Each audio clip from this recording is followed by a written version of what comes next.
Assalamualaikum warahmatullahi wabarakatuh. Bismillahirrahmanirrahim. Alhamdulillahi rabbil alamin.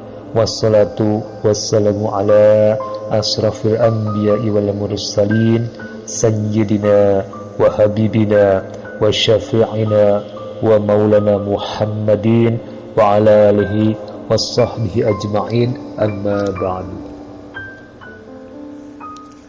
Para sahabat-sahabatku yang selalu dimuliakan oleh Allah Subhanahu wa ta'ala, mudah-mudahan kita semuanya selalu ada dalam lindungannya, selalu ada dalam keadaan sehat walafiat, dimudahkan rezekinya, dimudahkan segala urusannya. Amin ya Allah ya Rabbal Alamin. Tak lupa salawat dan salam kita curahkan kepada baginda agung Nabi besar Muhammad sallallahu alaihi wasallam. Cerita ini diceritakan oleh ulama besar dari Syria dari kota Damaskus, Syekh Hisam Al-Burhani. Kisah nyata ini bukan fiksi seperti dongeng 1001 malam.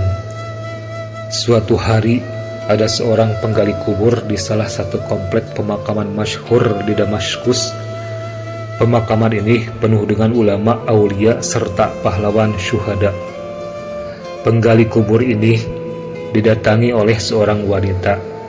Wanita itu memintanya untuk menggali kubur. Tak lama setelah menggali kubur, wanita itu beserta beberapa pelayat yang tak banyak jumlahnya datang membawa jenazah. Jenazah ini diturunkan ke dalam liang lahat. Namun tiba-tiba si penggali kubur ini melihat taman surga nan indah. Ia juga melihat dua malaikat membawa jenazah itu pergi dari sempitnya lahat. Seketika itu ia pingsan saking terkejutnya. Tatkala siuman, ia ditanya apa yang menimpanya.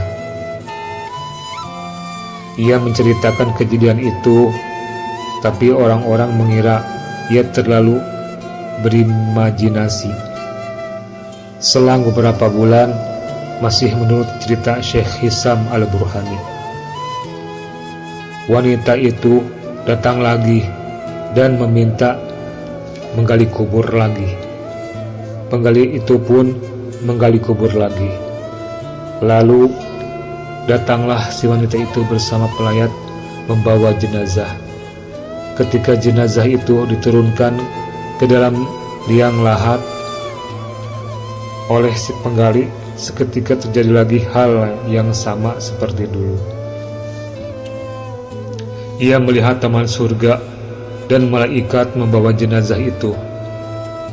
Ia pun kembali pingsan. Ketika siuman, ia mengejar wanita itu dan menanyakan beberapa hal. Siapa kedua jenazah itu? Apa yang mereka berdua lakukan sehingga mendapat karomah seperti ini? Wanita itu menjawab, mereka itu berdua adalah anakku.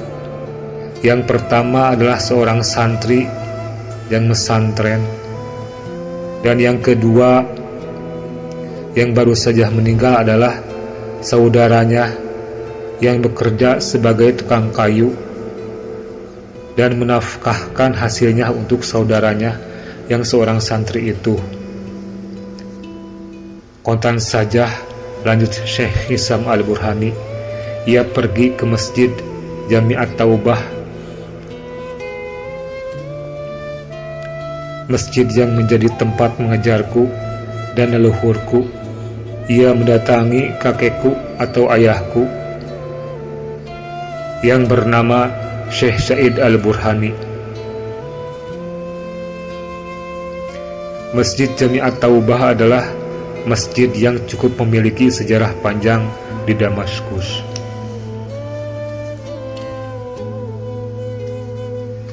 Lalu si penggali kubur itu mendatangi kakekku. Aku ingin belajar agama ujar penggali kubur itu kepada kakek Syekh Hisam. Umurmu sudah hampir 50, apa yang membuatmu ingin mengaji? Lalu si penggali kubur itu menceritakan kisahnya. Baiklah, ujar kakek Syekh Hisam, ambil kitab Jurumiyah, mari mengaji nahwu mulai dari awal. Sejak itu, si penggali kubur mengaji dengan tekun hingga menjadi ulama besar Damaskus. Penggali kubur itu bernama Syekh Abdurrahman Al-Haffar. Haffar berarti tukang gali kubur, dan memiliki keturunan yang juga menjadi ulama dan pecinta ilmu. Salah satunya adalah Abdul Razak Al-Haffar.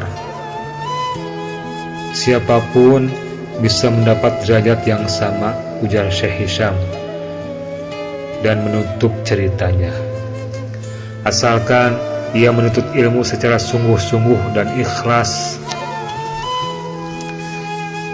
Nah, begitulah para sahabat-sahabatku. Mudah-mudahan cerita di atas bisa menjadi pelajaran buat kita semua, dan mudah-mudahan ada hikmahnya. Marilah sahabat-sahabatku, kita cintailah para ulama-ulama, para syuhada, para solihin. Mudah-mudahan kita semuanya mendapatkan syafaat beliau, terutama syafaat baginda Rasul Muhammad SAW. Mudah-mudahan bermanfaat. Wassalamualaikum warahmatullahi wabarakatuh.